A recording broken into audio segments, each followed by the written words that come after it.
Tous. Je suis ravie de vous retrouver. Ça fait longtemps que je n'ai pas fait de vidéo. Donc aujourd'hui, je profite de cette journée de la femme pour revenir et vous expliquer un petit peu qui sont les femmes portugaises d'hier, d'aujourd'hui, les femmes anonymes, les femmes célèbres. Que peut-on dire aujourd'hui sur la femme au Portugal? J'avais préparé l'année dernière, juste avant le confinement, un petit déjeuner culturel sur ce thème qu'on a réussi à faire in extremis. Donc, je vais profiter un petit peu de mes recherches que j'avais fait l'année dernière pour cette vidéo d'aujourd'hui et je vais reprendre les témoignages que j'avais un petit peu récoltés autour de moi. J'avais demandé justement à plusieurs femmes, des amis, de ma famille, de différentes générations, de différentes origines, ce qu'elles ressentaient comme femme d'aujourd'hui au Portugal et ce qu'était pour elles être une femme au Portugal. Je voulais être sûre de ne pas vous donner seulement mon point de vue et mon ressenti. Et donc j'espère que je serai au plus près du ressenti global des femmes portugaises. Mais n'hésitez pas, comme toujours, à me faire part de vos remarques, de vos commentaires, de vos questions. Je me ferai un plaisir d'y répondre si je le peux. Voilà, il n'y a rien de figé. Je vous donne mon ressenti, vous me donnez le vôtre et c'est parfait. C'est dans l'échange qu'on avance. Alors, avant tout ce ressenti, je vais vous donner quelques chiffres d'abord. Donc là, c'est du concret. D'abord, il faut savoir que les femmes portugaises sont plus nombreuses que les hommes. On a au Portugal 10 femmes pour 9 hommes. C'est vrai pour la population portugaise et c'est vrai aussi pour la population étrangère résidant au Portugal, puisque dans cette population étrangère, 51,5% des personnes sont des femmes. Donc voilà, globalement, au Portugal, plus de femmes que d'hommes. Plus de femmes aussi à l'université. La majorité de nos étudiants sont des femmes, ce qui est loin d'avoir été toujours le cas, mais aujourd'hui, c'est vrai que nous allons retrouver dans les universités plus de jeunes filles, de jeunes femmes que d'hommes. Et d'ailleurs, cette situation est vraie aussi pour les cursus qui généralement sont considérés comme des cursus un peu masculins, les cursus de sciences, d'informatique, de mathématiques. Voilà, les femmes sont en majorité aussi dans ces cursus-là. Il faut savoir d'ailleurs que dans le monde scientifique, il y a plus de chercheuses aussi que de chercheurs et aujourd'hui, il y a plus d'étudiantes aussi en sciences, en mathématiques, dans tous ces domaines traditionnellement plutôt masculins que d'hommes. Donc, les femmes ont une vraie place à l'université et une place de poids, comme vous pouvez le voir, puisqu'elles sont majoritaires. Alors, on reste un petit peu dans le domaine de l'université et des études. Au Portugal, les femmes entre 18 et 64 ans ont fait des études à l'université à hauteur de 39%. Donc vous voyez que moins de la moitié, moins de 40% des femmes majeures au Portugal ont fait des études universitaires. Mais il faut savoir aussi que généralement pour celles qui ont des études universitaires, seulement pour 3/4 de leurs mères,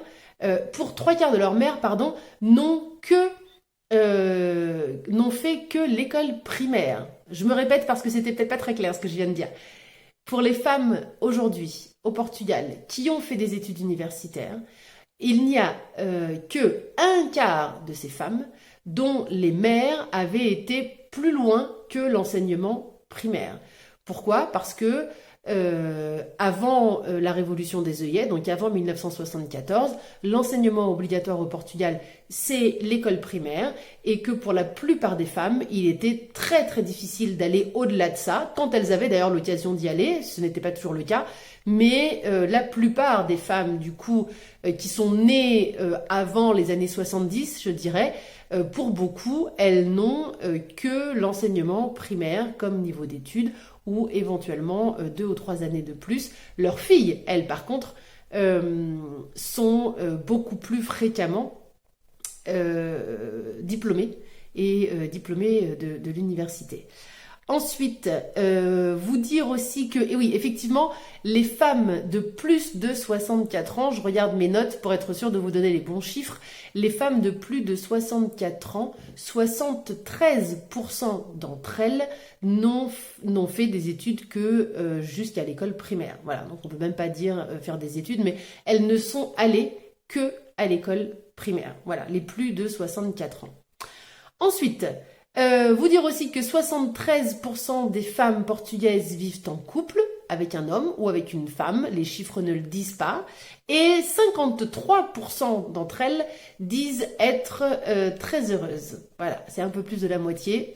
Je ne sais pas si on peut dire que c'est bon, mais ce sont des chiffres, d'accord? Pas d'interprétation. 81% des femmes portugaises travaillent et en moyenne, elles disent passer plus ou moins 3 heures par jour encore après leur travail à s'occuper de leur maison et de leurs enfants. Vous voyez que ça veut bien dire que les tâches ménagères et les tâches reliées aux enfants de manière générale est plutôt pour les femmes. Les statistiques sont claires. Elles disent que encore aujourd'hui, 72% des tâches ménagères sont faites par les femmes, 69% des tâches liées aux enfants sont faites par les femmes. Donc voilà, on est très très loin de la division équitable des tâches familiales, disons, entre l'homme, entre le mari et la femme, ou entre le conjoint et entre les deux conjoints. Généralement, les femmes sont sans aucun doute celles qui tiennent les rênes du foyer.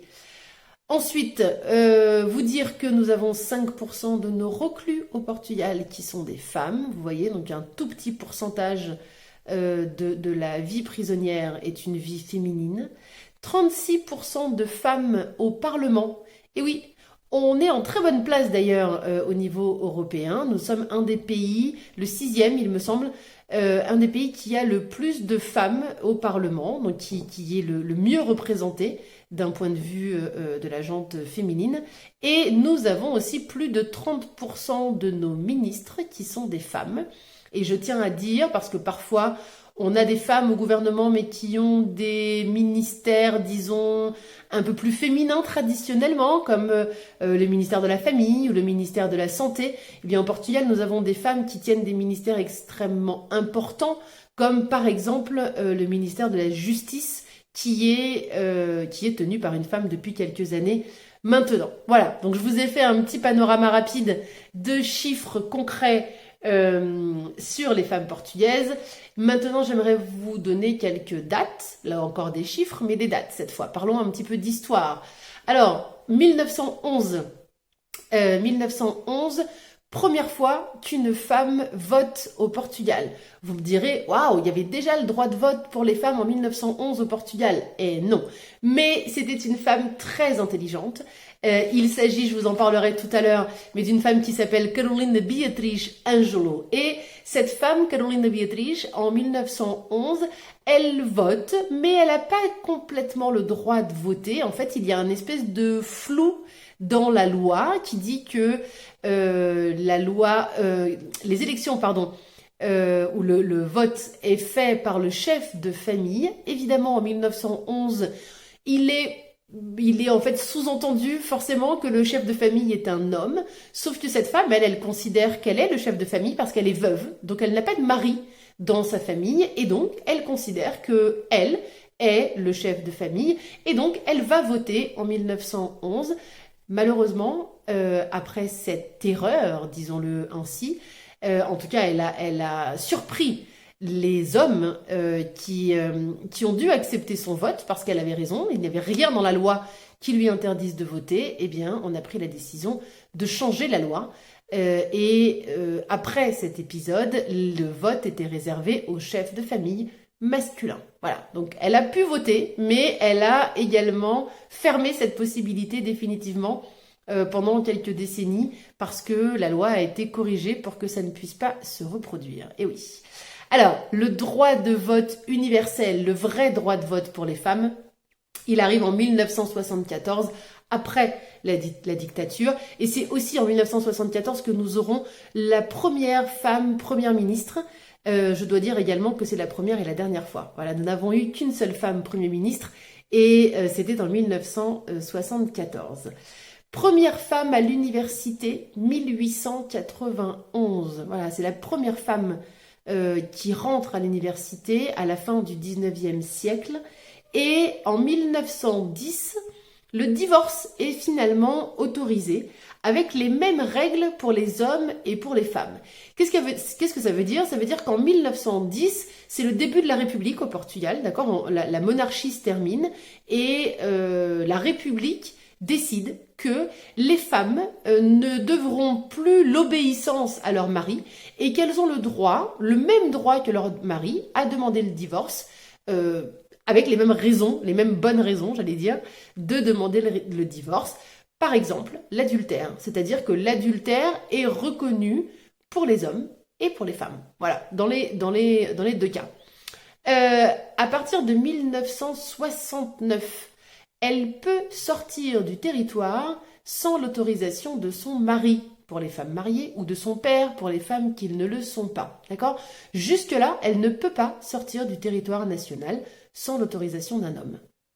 En 76, tenez-vous bien, en 76, 2 ans après la Révolution, 2 ans après avoir récupéré finalement notre démocratie, la loi dit que les maris n'ont plus le droit d'ouvrir le courrier de leur épouse. Et oui, il y a un décret de 1976 qui dit que les maris n'ont pas le droit de lire le courrier de leur épouse. Et voilà.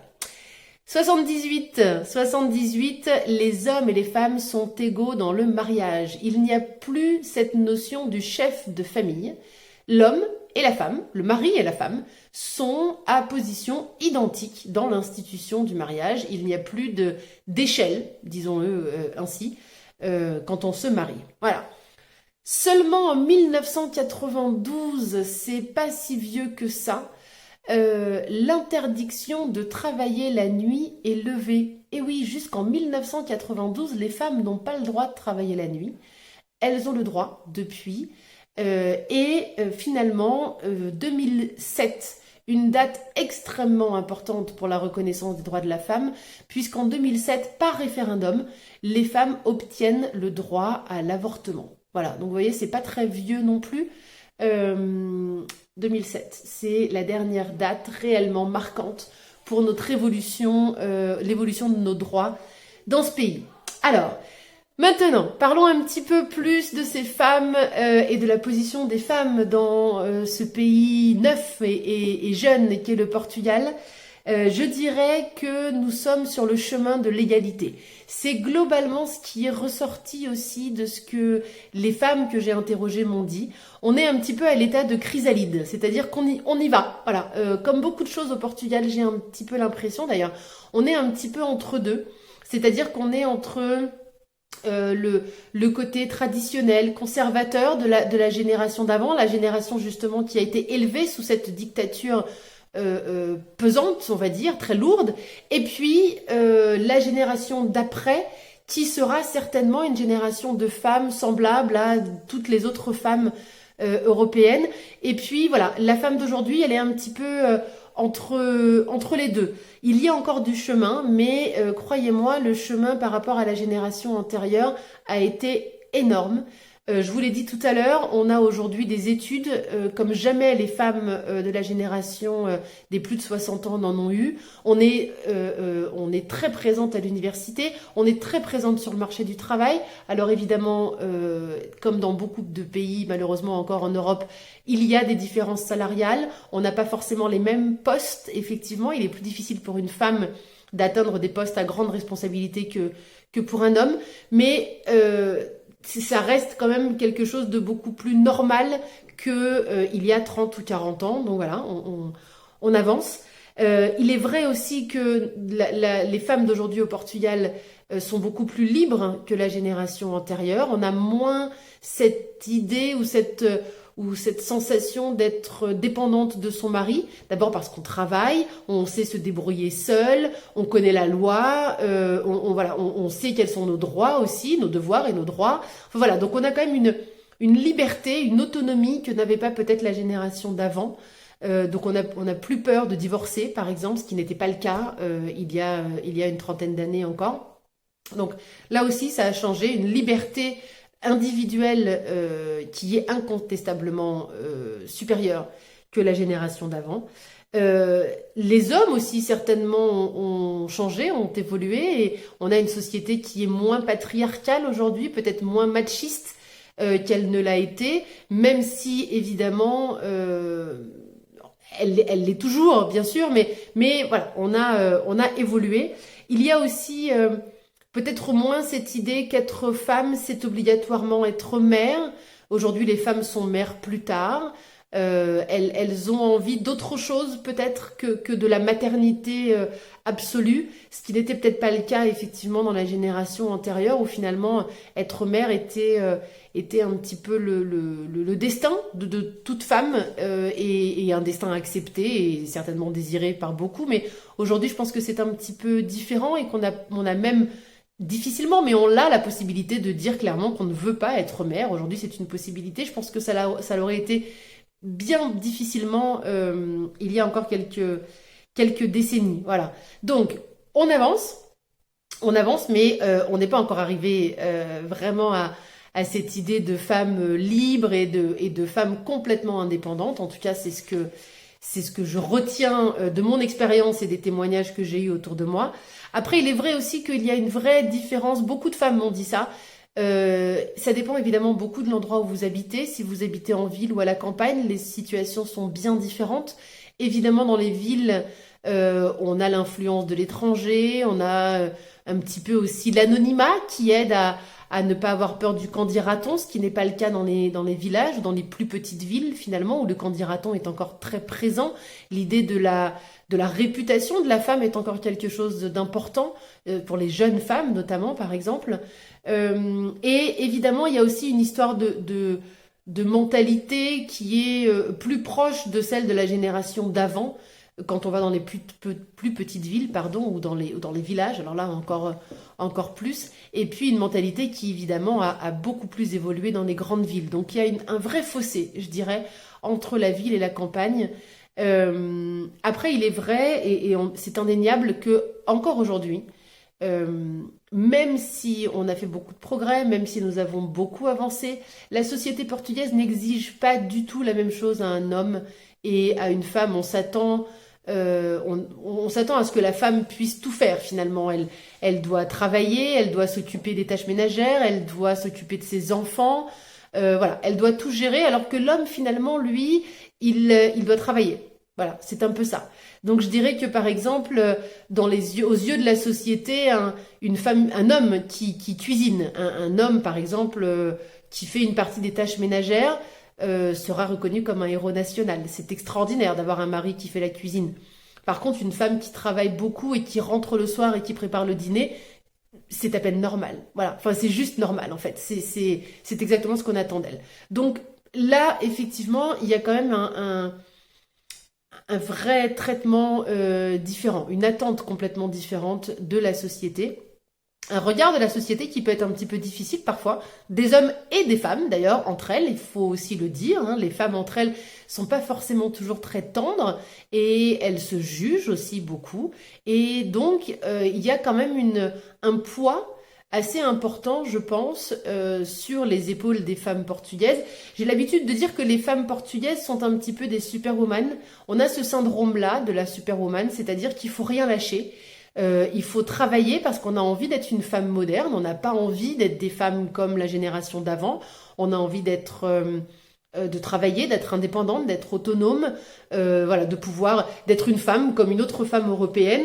Mais en même temps, on a ce poids de la société qu'on accepte en partie, ou en tout cas on joue le jeu, de devoir aussi être une bonne mère, de devoir aussi passer beaucoup de temps avec ses enfants, de devoir aussi passer beaucoup de temps à s'occuper de sa maison, faire beaucoup le ménage, enfin voilà, recevoir, quand on reçoit, on reçoit avec les petits plats dans les grands, enfin c'est vraiment cette idée d'avoir une espèce de charge mentale, mais énorme que toute la société nous impose et que finalement on accepte un peu.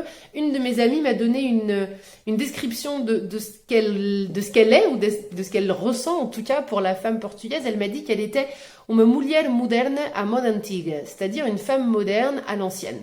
Voilà, et je trouve que c'est exactement ça. C'est extrêmement juste cette description. Je pense que les femmes portugaises d'aujourd'hui sont des femmes modernes à l'ancienne. Voilà, je vous laisse réfléchir à ça.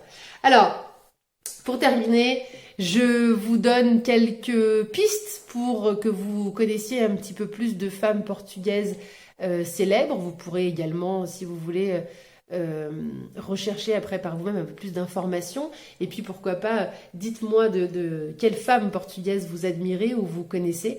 Alors je vous ai déjà parlé tout à l'heure de Carolina Beatriz Ângulo, cette femme qui a voté en 1911. Il faut savoir que c'est aussi une de nos principales figures féministes. Elle est républicaine, cette femme. Et donc très active politiquement et pour l'implantation de la République. Et puis c'est aussi pour cette raison qu'elle se permet, qu'elle a ce courage d'aller voter en 1911 et de profiter de cette loi qui n'est pas très claire. Voilà, donc une femme médecin, activiste, féministe, une figure complètement originale dans ce Portugal de la fin du 19e siècle, du début du 20e, une femme assez extraordinaire. Carolina Beatriz Ângulo, rappelez-vous ce nom et allez regarder un petit peu de qui il s'agit, ça vaut le détour. Ensuite, vous parlez de Carolina Michaelis. Carolina Michaelis, elle naît au Portugal au milieu du 19e siècle, en 1851. C'est un écrivain, c'est un professeur universitaire, mais elle est surtout connue, Carolina Michaelis, parce que c'est la première femme portugaise qui va accéder à l'université en 1911. J'ai fait une erreur et du coup j'ai fait une petite pause pour aller vérifier parce que ce que je disais me paraissait bizarre. Ce sont les aléas du direct, comme on dirait à la télévision. Ce n'est pas la première femme à être rentrée à l'université en 1911, c'était complètement impossible puisque Carolina Beatriz était déjà médecin à cette époque-là. Non, c'est la première femme à être professeure à l'université. Voilà, c'est ça la réalité. Elle devient professeure à l'université en 1911 et c'est la première femme à enseigner à l'université. Je m'excuse pour ce petit couac sur Carolina Michaelis. Ensuite, vous parlez peut-être de Sofia de Melbrenner, qui est certainement l'une de nos plus grands écrivains, l'une de nos plus grandes écrivaines d'ailleurs. Elle naît au début du XXe siècle, enfin en 1919, Sofia de Melbrenner. Elle décède au XXIe siècle, en 2004. Elle écrit des poèmes, elle écrit des contes pour enfants d'ailleurs, que je vous conseille. Elle écrit des romans, etc. Elle est tellement populaire et tellement aimée par les Portugais qu'on l'appelle généralement Sofia, simplement parce que tout le monde sait qui est Sofia de Melbrenner. Et voilà, c'est vraiment une figure incontournable pardon, de notre littérature, à tel point qu'aujourd'hui elle repose au Panthéon. Avec notamment par exemple Amália Rodrigues, dont j'allais vous parler juste après. Amália Rodrigues, que vous connaissez certainement tous, qui est la plus grande voix du décède en 1999. Amália Rodrigues, c'est la chanteuse de fado par excellence, celle que tout le monde connaît, celle qui a permis au fado de s'exporter. Elle a permis au Portugal d'être connue un petit peu aussi, même outre-Atlantique. Elle a chanté un petit peu partout dans le monde. Et donc c'est une figure absolument incontournable de la chanson portugaise. Dans un contexte plus contemporain, je pourrais vous parler de Marisa, qui elle aussi est une chanteuse de fado, et elle aussi continue un petit peu sur cette voie d'Amália Rodrigues en emmenant le fado partout dans le monde. Elle est très connue par exemple aux États-Unis, et voilà, et elle continue un petit peu, elle suit le chemin, en tout cas la voie d'Amália Rodrigues qu'il a commencé au XXe siècle. Dans un autre domaine, vous parlez par exemple de Rosa Mota, qui est une sportive. Rosa Mota qui a été médaille d'or à Séoul en athlétisme en 1988. C'est la première femme portugaise qui gagne une médaille d'or dans une compétition internationale. Donc elle est très connue, elle est de Porto. D'ailleurs, le Palacio de Cristal, excusez-moi, porte son nom, Rosa Mota, parce que vraiment c'est une sportive de haut niveau, très reconnue par tous les Portugais. Aujourd'hui, je pourrais vous parler par exemple dans le sport de Patricia Mamona. Patricia Mamona a gagné hier au championnat européen d'athlétisme sa deuxième médaille d'or de triple saut. Elle en avait gagné une au Danemark, il me semble, en 2016, si je ne me trompe pas. Je pourrais aussi vous parler par exemple de Telma Monteiro, qui est une championne de judo avec un palmarès très intéressant. Voilà, donc des femmes qui représentent le Portugal dans le sport.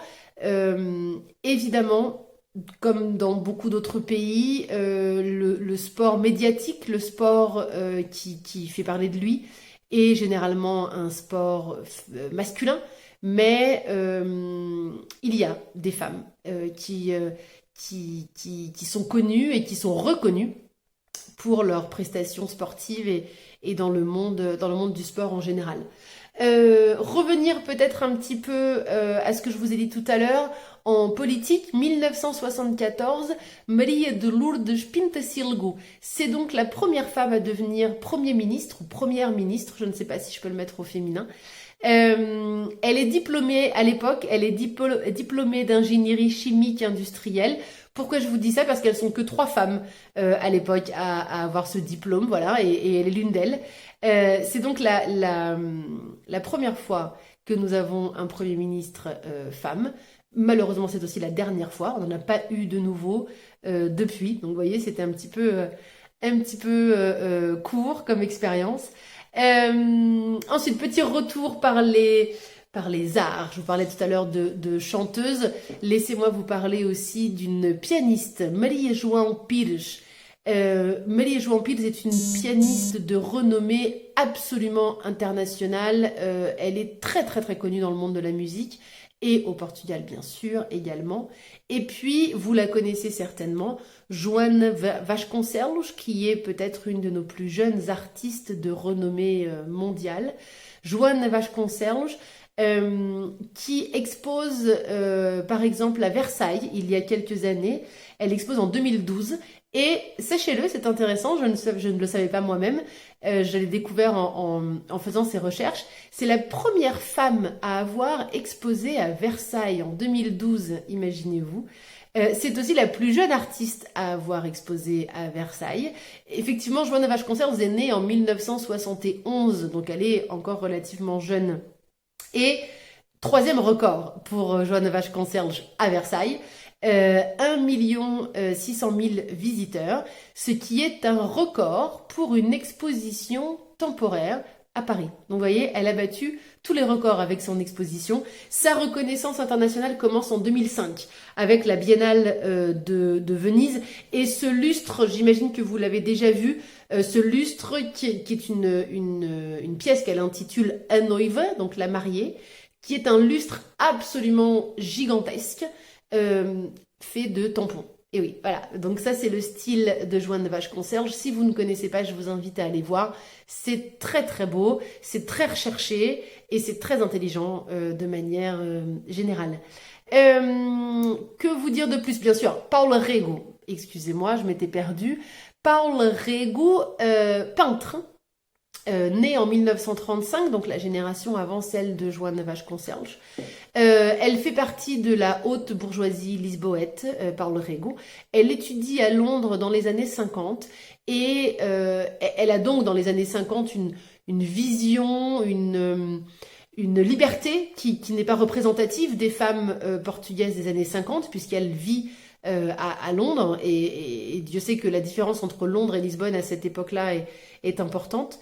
Paulo Rego a la particularité de peindre beaucoup sur la femme. La femme est un thème récurrent chez Paulo Rego et d'ailleurs elle peint en 1997 une de ses œuvres les plus emblématiques qui s'appelle O Aborto.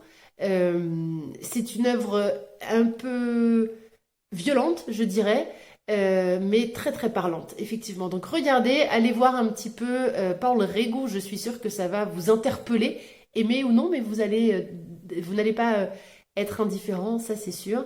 Sachez tout de même qu'en Angleterre, elle est considérée comme l'un des plus grands quatre peintres vivants, excusez-moi. Voilà, c'est vraiment une artiste peintre de haut niveau et de grande renommée. Euh, Ensuite, vous parlez peut-être, et pour terminer, ce sera la dernière, dans une catégorie un petit peu plus populaire, j'allais dire, la télévision. Nous avons une présentatrice télé qui est un petit peu une chouchoute des Portugais, qui s'appelle Caterina Furtado. Caterina Furtado, elle est présentatrice télé, mais elle est également ambassadrice des Nations Unies. Elle est très impliquée dans beaucoup d'associations qu'elle a créées elle-même ou alors auxquelles elle a adhéré, principalement des associations qui vont s'occuper des femmes, justement, et en particulier des jeunes femmes. Elle travaille notamment avec des pays lusophones d'Afrique dans le cadre d'associations pour l'éducation des jeunes femmes, l'accès à l'école des enfants, des petites filles dans ces pays lusophones. Voilà, l'alphabétisation des femmes, c'est une de ses missions principales. Voilà, donc une femme intelligente, altruiste et plutôt sympathique que l'on voit très couramment à la télévision sur la chaîne RTP1, sur la chaîne publique portugaise. Voilà, j'ai fait un petit peu le tour de ce que je voulais vous raconter sur la femme portugaise. Il y aurait évidemment beaucoup d'autres choses à dire, mais la vidéo serait un petit peu trop longue et peut-être que vous n'auriez pas la patience de m'écouter. J'espère que vous avez aimé. N'hésitez pas à me poser toutes les questions que vous voudrez. Je suis là pour vous aider. À très bientôt.